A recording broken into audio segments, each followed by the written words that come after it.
Pertama nggak ngerti gimana caranya ngecek. Jadi emang teman-teman yang benar-benar pengen kerja di rig, make sure dulu kemampuan dalam berbahasa. Orang-orang juga tahu, mereka sudah bilang Sawadika. Itu artinya apa sih? Sawadikap ya. Sawadikap tuh untuk cowok ya. Cowok itu kayak halo, hai gitu kan.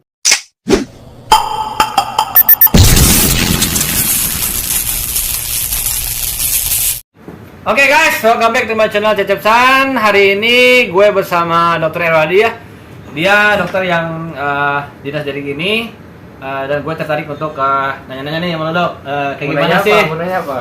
Maksudnya kayak gimana sih gitu perasaan lo menjadi dokter diri gitu. Kebanyakan orang kan kalau dokter tuh di puskesmas ya, di rumah sakit, di ambulan DKI misalnya ya, atau misalnya di Kemenkes segala macam. Tapi seorang dokter Erwadi lebih memilih untuk bekerja di rig. Nah, itu kenapa tuh? Apa yang membuat seorang dokter Erwadi bisa tertarik untuk bekerja menjadi seorang dokter di rig? Oke, mungkin sebelumnya tentang masalah rig sendiri pun gua nggak tahu ya apa itu rig, apa itu offshore. Ini tahu waktu mungkin awal-awal 2020. Berarti masih baru-baru ya? Masih baru-baru, Oh, iya, baru-baru iya, banget. iya. Dan itu pun nggak langsung terjun ke rig, cuman menghayal bisa kerja di rig di offshore. Kenapa? Pasti kualifikasi kerja di rig itu sangat susah. Kenapa? Karena dari karir kinerja aku selama jadi dokter kan belum lama juga gitu kan. Dan belum pernah ada pengalaman di rig ya? Belum sama sekali. Awalnya dulu tuh masih kayak side, jadi dokter side gitu-gitu ya. Nah, baru kenal perusahaan, terus ke tahu-tahu yang namanya onshore, apa itu offshore. Nah, itu baru di perusahaan, Bang. Nah, jadi benar-benar buta apa itu onshore, apa itu offshore, apa itu dokter perusahaan itu benar-benar buta. Nah, setelah 2020 ada COVID itu yang mana aku langsung kerja melalui vendor dulu ya sebelumnya kan, vendor dari Medika Plaza dulu yang di Jakarta. Tahu Medika Plaza. Tahu kan ya? Kok gue bisa tahu ya Medika Plaza? Karena ada Isos. Karena gue mantan ya. Oke. Nah, jadi dulu udah cari-cari tahu ya, jadi banyak relasi juga, dan akhirnya kepilih nih untuk masuk offshore. Nah, itu di tahun 2021.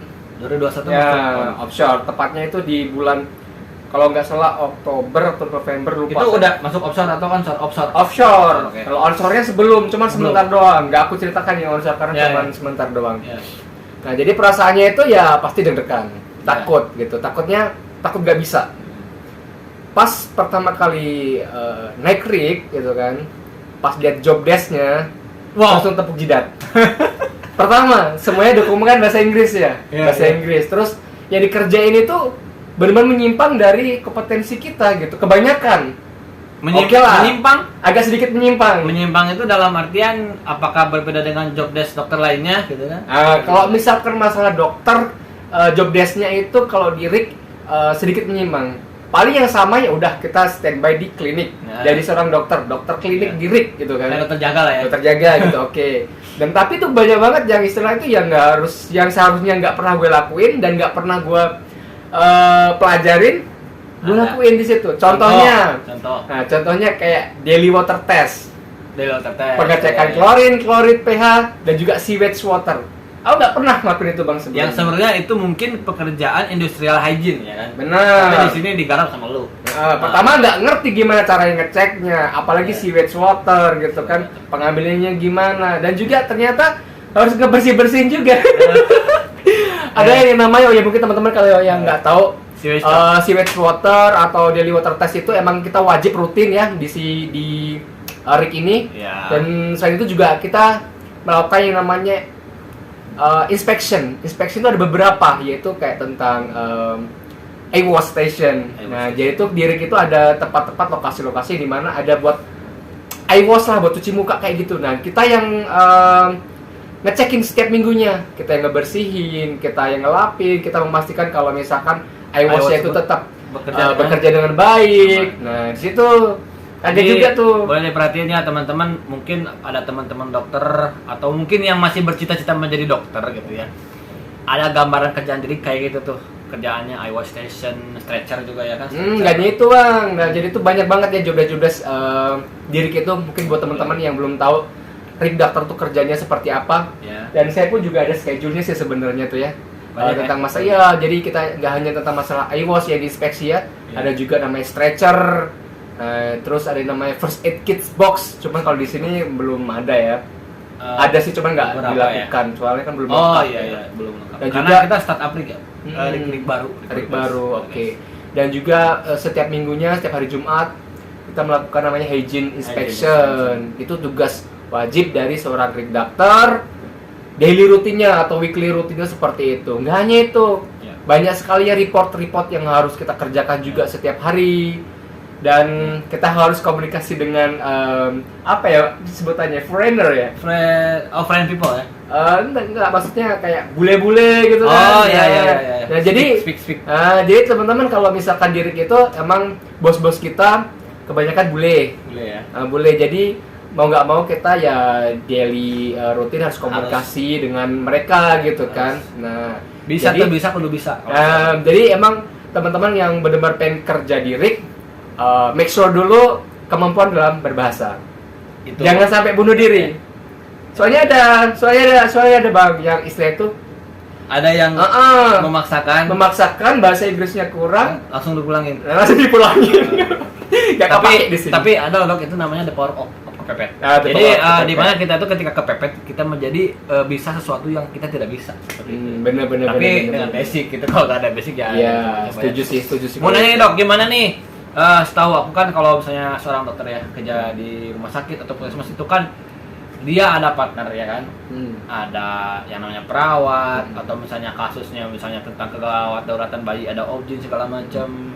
Ya kalau di sini gak ada bayi ya maksudnya. Kalau misalnya ada kecelakaan apa ada ya kerjasama lah ya medical team. Kalau di sini kan lu kan sendiri nih. Nah, lu ketika datang ke sini gimana lu nyet up semua peralatan yang ada di rig, terus kayak gimana lu setup medicine, lu ngebagi tugas untuk lu kayak misalnya ada emergency gimana. Nah, lu gimana sih memanage semua itu gitu biar teman-teman yang mungkin belum pernah kerja di rig ada gambaran. Karena mungkin sebelumnya kan gue udah pernah kerja di RIG gitu kan, Ya, jadi ya. udah tahu sistemnya gimana, regulasinya seperti apa Betul. gitu kan. Jadi untuk masalah equipment, masalah peralatan perlengkapan yang ada di klinik ini udah tahu lah. Jadi tinggal nge-setting aja gimana gitu kan. Ya namanya juga dokter di sini kan sendiri, single fighter ya. Jadi Single apa-apa, fighter lah, denger jadi guys. apa-apa bener-bener sendiri gitu. Capek iya gitu kan. Capeknya paling ya cuman Tapi gak ngeluh kan? Lalu ada, lalu itu pasti ada gitu kan. Cuman lebih enjoy di sini sih gitu kan, dibandingin di rumah sakit gitu kan. Kalau di rumah sakit banyak case ya, banyak penanganan emergency yang benar-benar. That's the question man. Dia bilang lebih enjoy diri daripada di rumah sakit. Apa alasannya? Alasannya yang pertama kita hampir setiap hari tuh pasien cuma 1-2 aja. Itu pun keluarnya cuma demam, batuk pilek gitu aja kan, biasa. Nah, cuman apa ya? Jangan sampai lah di sini tuh ada istilah itu kejadian yang benar-benar harus ditangani, Jangan sampai ada ya. emergency banget gitu kan, harus ditangani segera tuh kalau bisa jangan sampai, karena kita tahu kalau misalkan benar-benar emergency di sini gawat banget. Karena semuanya di RIG ini tuh rata-rata besi. Nah, jangan sampai istilahnya ada kejadian yang fatal lah ya. Amit-amit jangan sampai. Soalnya itu ribet gitu. Gitu. Apalagi saya sendiri nih, nggak ada perawat, cuman saya sendiri. Gitu. Oke dok, mengenai emergency ya itu tadi ya. In case ya, amit-amit ya, mudah-mudahan pemirsa juga doain mudah-mudahan nggak ada kejadian apa-apa. In case ada apa-apa, gimana cara lo berkomunikasi dan siapa aja yang lo hubungin ketika ada emergency di rig? Oke. Itu yang kritikal ya. Pasti teman-teman pengen nanya. Kalau ada apa-apa di rig gimana? Dokter ngapain? Apa tugasnya? Nah, itu kita ada prosedurnya kalau di RIG Ya, gitu. ya. Soalnya di rumah sakit sama di RIG itu sangat-sangat berbeda gitu. Kita kalau misalkan ada accident atau insiden, yang pertama yang kita hubungi adalah HSE. HSE itu Health Safety and Environment ya. Nah, itu atasan kita. Maksudnya kita bekerja samping-sampingan sama HSE. Nah, habis HSE langsung kita ke OIM-nya. OIM itu kayak RIG Superintendent, apa ya? Bosnya lah, bos direk lah ya. Yang mimpin rig. Yang mimpin RIG itu ya. Nah, habis itu nanya itu, habis ke konfirmasi ke mereka, kita juga konfirmasi ke klien, ke Pertamina-nya, karena kita kliennya kan Pertamina Hulu Kalimantan Timur. Ya. Nah, kayak gitu. Nah, jadi kalau misalkan ada insiden, yang pertama lakukan adalah yang pertama jangan langsung ngambil tindakan gitu. Betul. Kita make sure dulu, misalkan ada apa ya? something mungkin terjadi mungkin kejepit pinch point ya, kejepit dan itu pun ada pendarahan, mungkin pendarahan aktif gitu kan. Jangan langsung di hacking. Gitu. Jangan langsung di hacking. Kita first aid aja dulu, penanganan pertama mungkin dibabat aja dulu gitu kan. Nah, kita reportin lah kepada bos-bos kita tadi. Ini mau diapain nih? Mau kita lakukan medical treatment di rig atau kita medivac. Dan medivacnya juga ada alurnya, ada regulasinya sesuai dengan MARP ya. MARP itu Medical Evacuation Response Plan. Nah, itu ada aturannya dari Pertamina, ada dari Kosel. Kosel itu kontraktornya ya. Kontraktor yang ada di rig ini sih gitu. Jadi semuanya itu ada regulasinya, ada aturan, ada polisinya. Jadi nggak bisa atau sembarangan semau kita untuk melakukan tindakan. Walaupun kita seorang dokter nih, kita punya kompetensi untuk melakukan tindakan itu. Tapi di sini nggak boleh, nggak sembarangan. Malah kita yang kena kalau kita langsung melakukan tindakan. Walaupun niat baik kita untuk nolong si korban, ya, nanti malah kita yang kena. Nah, jadi banyak banget polisi yang harus kita patuhi gitu. Nah, gitu sih. Oke, terus pastikan lu dok didik itu gak kerja sendiri kan. Nah, contoh nih, salah satu yang kritikal ya guys, kita tuh tiap minggu ada yang namanya drill. Nah, drill itu tergantung case-nya, apakah fire medical, apakah evakuasi segala macamnya. Nah, kalau misalnya ada drill, otomatis masa lo kerja sendiri keluar. Nah, ada siapa yang ngebantu lo? Nah, coba jelaskan siapa yang ngebantu lo ketika drill. Oke. Sebelumnya bang, aku nggak mau menjawab yang itu dulu ya. Sebelumnya itu fire drill ya. Fire drill itu emang kita lakukan setiap hari Minggu untuk melatih emergency evakuasi. Nah, jadi pertama-tama bang, waktu pertama kali masuk kerja di rig, masih bingung mau ngapain ini, drill tuh gimana gitu kan. Kita dikasih radio nih gitu kan, aku ngomong apa gitu kan. Aku juga ngomong sama HSE yang dulu kerja di rig sebelumnya gitu kan. Terus ngapain, nah deg-degan dong gitu kan, pasti ada salah-salahnya, gak ngerti gitu kan. Nanti gue ngomong apa, apalagi bahasa Inggris kan, semuanya bahasa Inggris. Dan itu radio suaranya nggak begitu jelas. Ayam atau bos kita ngomong di situ, kadang kita harus ngerti nih. Jadi listening kita tuh harus bagus, lengkap gitu. Ada korbannya di mana, misalkan ada korbannya ada korbannya di mana, lokasinya, kita harus menuju ke lokasi tersebut gitu kan. Dan kayak gitu. Jadi agak deg-degan setiap kali drill dulu ya, awal dulu. Kalau sekarang udah enggak sih, udah biasa. Udah makanan sehari-hari ya. Udah makanan sehari-hari.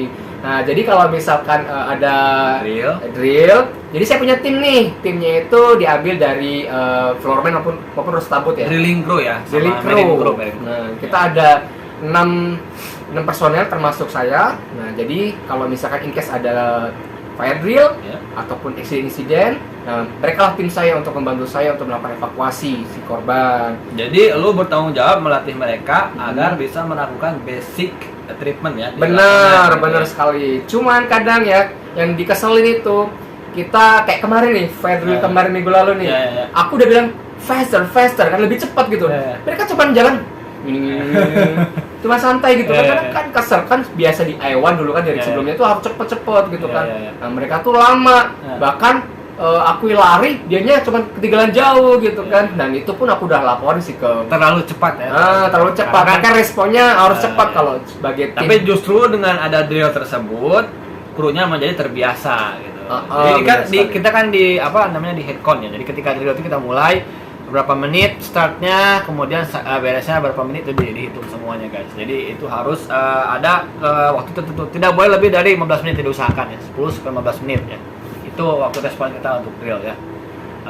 Tapi terkadang kan tergantung skemanya, ada yang fire, ada yang fire medica, ada yang abandon ya. Kalau misalnya dia enak, kalau misalnya fire gak ada victim, dia diem doang guys. Dia cuma report doang, search tim ready, udah gitu doang gitu kan. Itulah yang saya harapkan setiap ada video. Itu yang dia harapkan ya guys. Oke guys, di luar dari tema itu ya, ini mah info aja ya. Jadi Dr. Elodi ini guys, dia bisa bahasa Thailand. Gak tahu dari mana ya, gak tahu dari gak fluent guys, tapi bisa. Tapi gue juga tercengang guys. Soalnya kita di sini ada salah satu tool pusar ya, dia orang Kacanon. Namanya Kacanon. Orang Thailand, namanya Kacanon gitu ya. Dia bisa bahasa Thailand dan dia tercengang gitu ya. Coba, apa sih? Kenapa sih lo bisa bahasa Thailand gitu? Pertamanya kenapa ya? Karena unik ya bahasanya tuh. Bahasanya dengan nada-nada yang kayak ada cengkoknya halus, ya. ada cengkok-cengkoknya gitu kan penasaran gitu kan.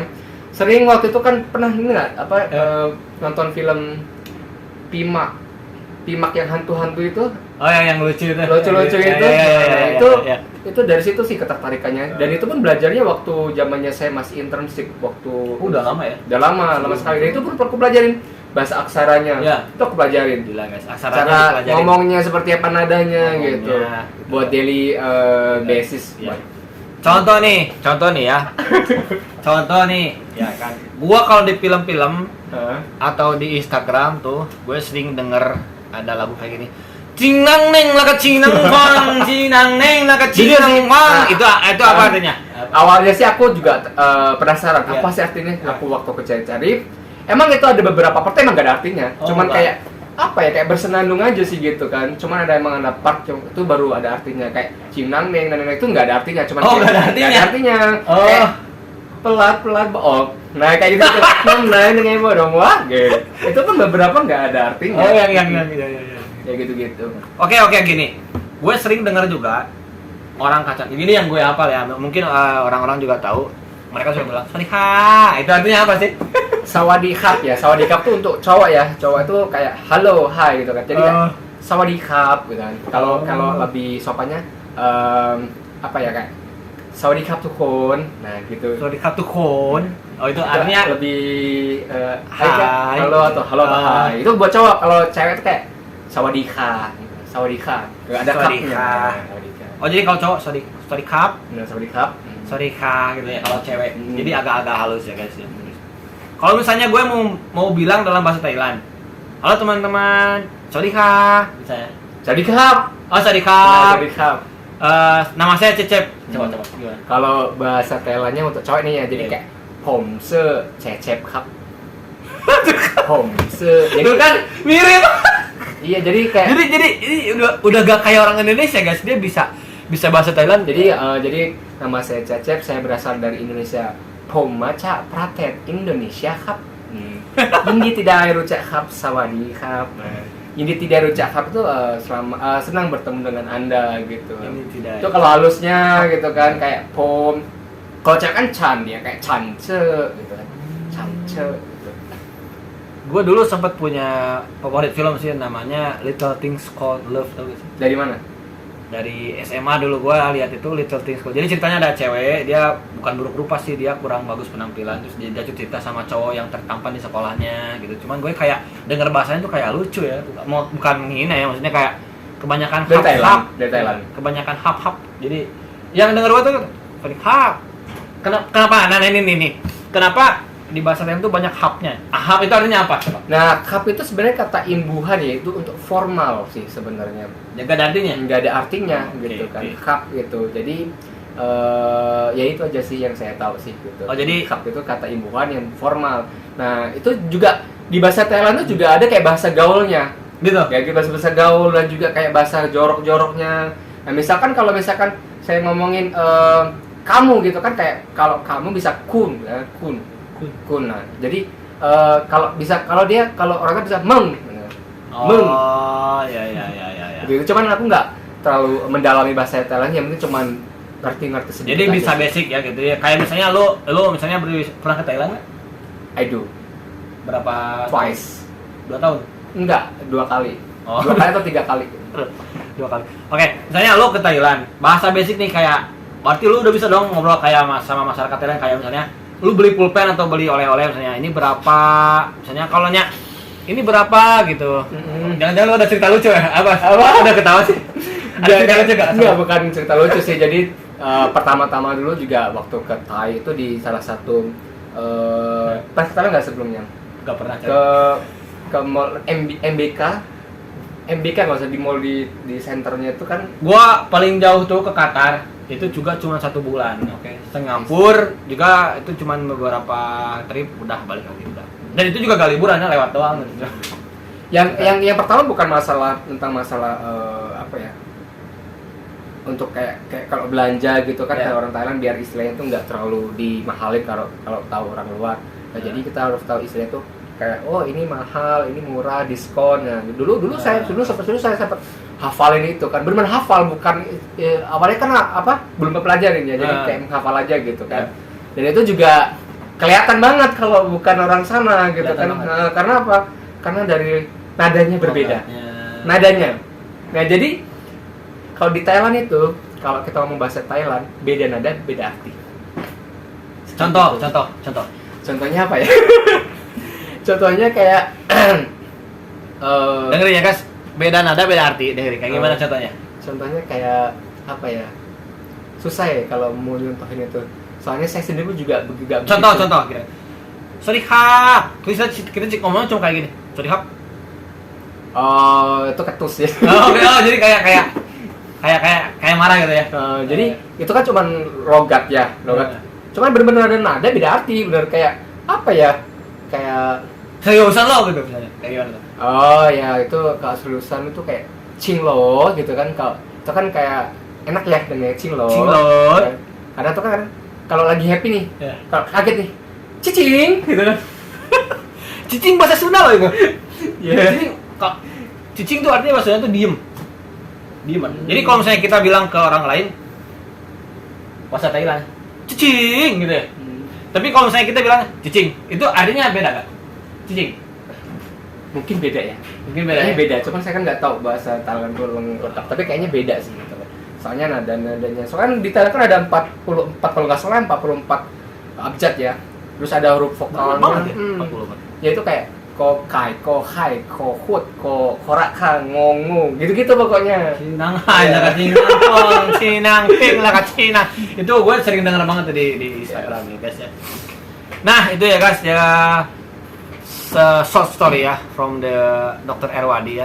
Jadi buat teman-teman ya yang ingin apa ya istilahnya pengen kerja di dunia offshore, mungkin teman-teman yang dokter di sini yang lihat video ini mungkin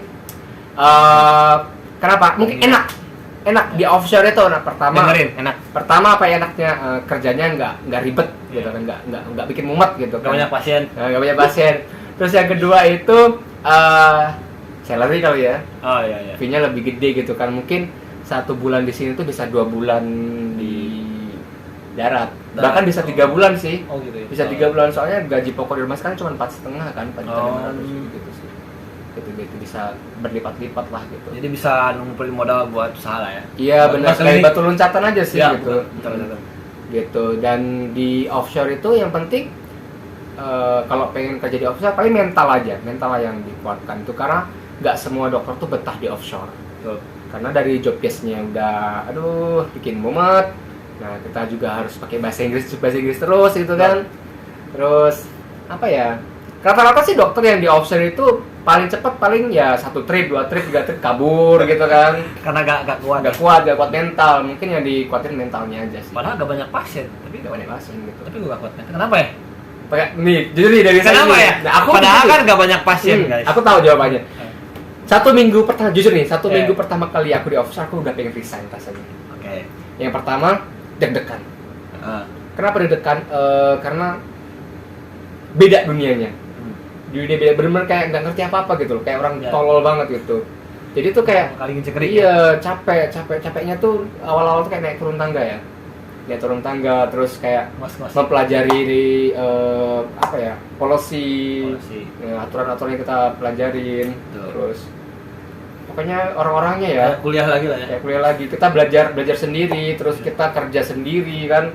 Kalau di sini kan nggak ada perawatnya gitu, nggak ada temannya. Jadi belajar kayak memanage orang-orang juga kan dok.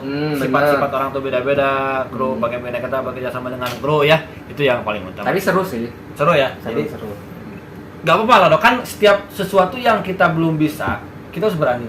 Dimana kita bisa melewati itu, kita akan bisa sampai ke tahap bahwa kita, aku bisa. Tapi kalau kita tidak mencoba, kapan kita bisanya? Benar. Seperti dia sekarang ya guys, dia sudah biasa. Sekarang kalau drill dia udah kalem terus. Kalau gue butuh apa-apa, ini kayak flash ya, kalau kayak superhero tuh cepat responnya, luar biasa ya.